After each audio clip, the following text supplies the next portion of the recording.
Okay, this is further proofs, extension 1, year 11. Further trig proofs. Alright, so let's start with the left-hand side on this one. So it's 1 minus tan theta. Now break the tan 2 theta up. So you break it up into it's tan theta plus tan theta, which basically gives you times 2 tan theta, and that will be over 1 minus tan squared theta, all over 1 plus tan theta, and then that would be 2 tan theta, and that'll be all over 1 minus tan squared theta. So if you get a common denominator here, I might just simplify it within itself first. So you got 1 on 1 minus tan theta times 2 tan theta, because you multiply the top, so that's 2 tan squared theta over 1 minus tan squared theta. That's the top. So I'm going to do top, and then what I'm going to do is divide it by the bottom.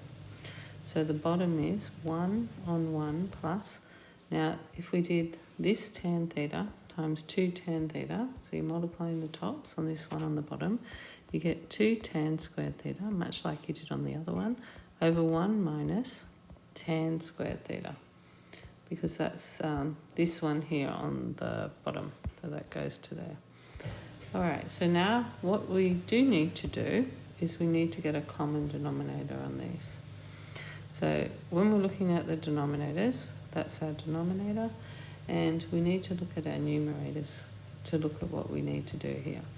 So the common denominator for this one here is 1 minus tan squared theta, because it's basically 1 times 1 minus tan squared theta.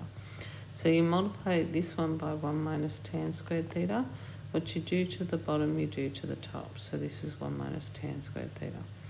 So the whole denominator will be 1 minus tan squared theta. On the top you have 1 minus tan squared theta times the 1 minus 2 tan squared theta.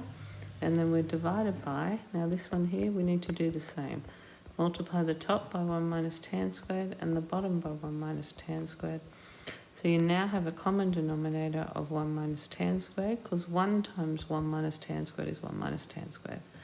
On the top you have 1 times 1 minus tan squared, and then you have plus 2 tan squared theta. Okay, so let's continue. So the top line there, minus tan squared theta minus 2 tan squared theta. And here we have minus tan squared theta plus 2 tan squared theta. So 1 minus tan squared is 1 minus 3 tan squared theta over, and on the bottom we have 1 minus tan squared theta. Now I'm going to flip this fraction, so that's 1 minus tan squared theta over 1 minus tan squared plus 2 tan squared, which is plus tan squared theta. Now, if you look closely at that, the 1 minus tan squared there and the 1 minus tan squared, that's on the top and the bottom, and that's the time, so they can cancel. This here, 1 plus tan squared, is actually just sec squared. That's one of your trig identities. So you got 1 minus 3 times tan squared theta, 1 times 1 over sec squared theta. I guess I could take the sec squared theta up to the top, and I could go, that's just over 1, so that 1 can disappear. And if I flip that up to the top, because you can do that with reciprocal ratios, that would become cos squared theta, because cos squared theta is 1 over sec squared theta, and sec squared theta is 1 over cos squared theta. So we'll go 1 minus 3. Now I'm just going to make the tan squared sine squared on cos squared, and we're going to multiply this by cos squared. So I'll open these brackets up, cos squared theta, 1 minus 3 sine squared theta on cos squared theta.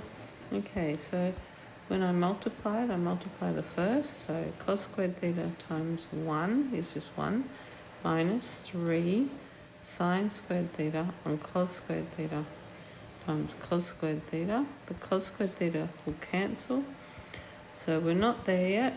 What have we got? We go back now, we have cos squared theta minus 3 sine squared theta. But really what we want, if you look at our prize, what are we trying to make it equal? 4 cos squared theta minus 3.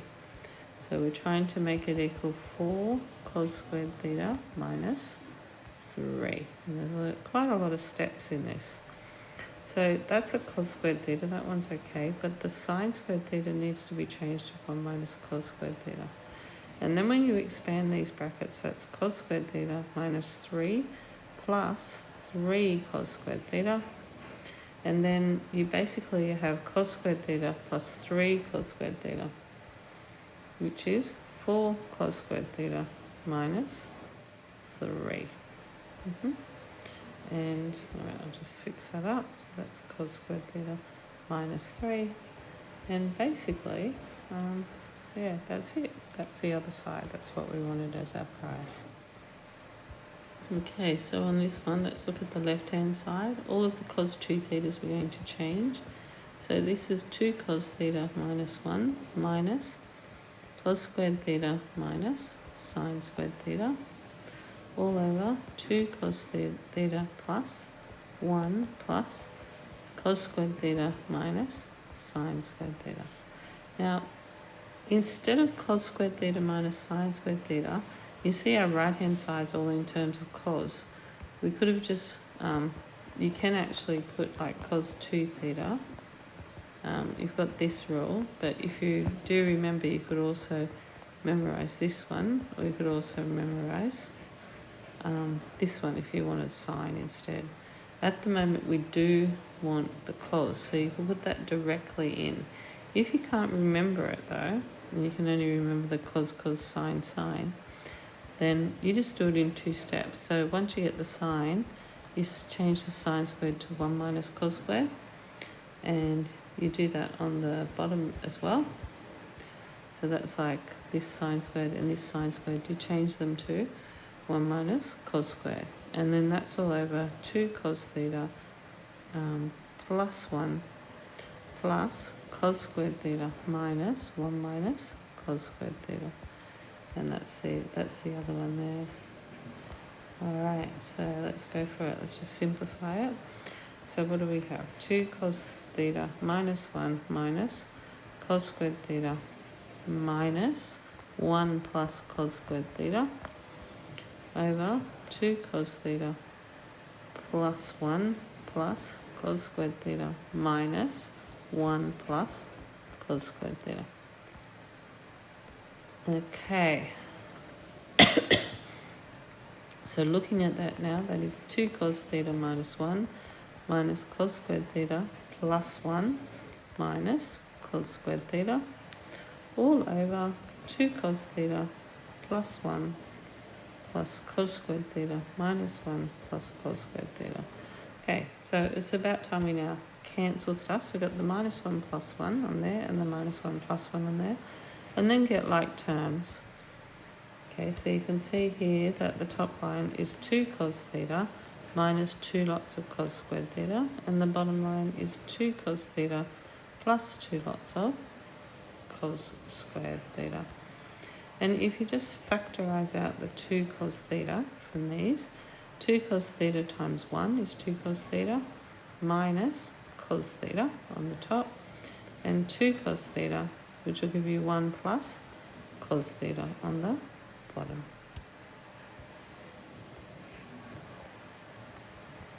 One minus cos theta over 1 plus cos theta. And I think that's your prize. Yeah, there you go. Okay, so let's have a look at this one now. So if you look at the left-hand side, the 1 minus cos 2 theta over 1 plus cos 2 theta square rooted. So that's 1 minus, now cos 2 theta is cos squared theta minus sine squared theta.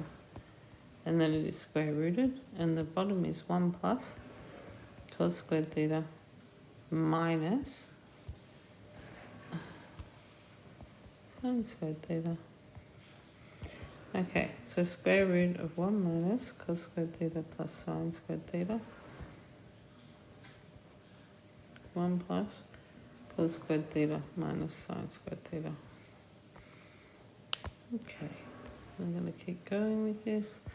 So that's the square root. And now if we just group these things together, you can see that the 1 minus cos squared is sine squared. That'll group together. And on the bottom it's 1 minus sine squared is cos squared. That'll group together.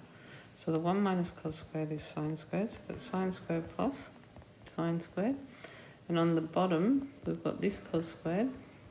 But then the 1 minus sine squared, that will be cos squared. So that's the square root of 2 sine squareds on 2 cos squared thetas. The 2's go out. So it's the square root of tan squared theta, which is tan theta, which equals the right-hand side. Now, if we want to find the exact value of tan pi on 8, then we can use this expression, because we've just proved it equals tan. So it's 1 minus cos 2 theta. Now, 1 minus cos 2 theta. So if you look at this, this is what tan theta equals. So if you replace the theta with pi on 8, then basically what you're doing is putting in here pi on 8, and here is 1 plus cos 2 pi on 8. So if you continue with that, that will equal the square root of 1 minus cos 45 over 1 plus cos 45, or pi on 4, because you can see that cancels to pi on 4. Alright, so equals right hand side there, and I'll just get rid of that.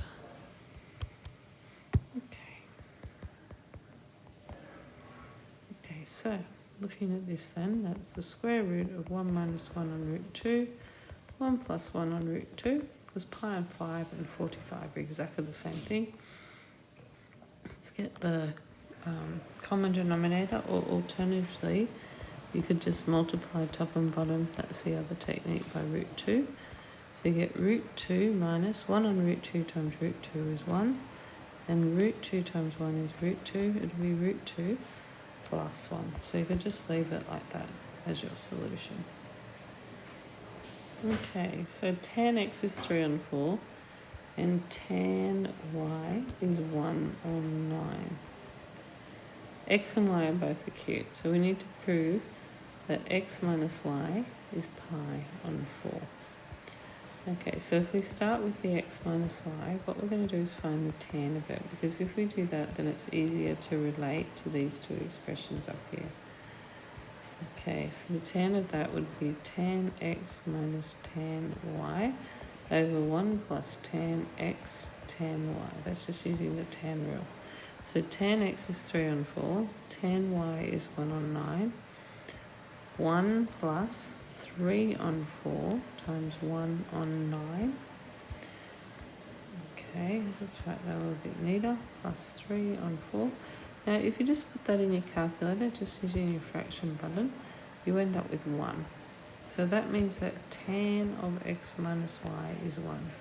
In order for that to be 1, if you press shift tan of 1, you get 45 degrees, or pi on 4, which is what we actually set out to prove in the first place.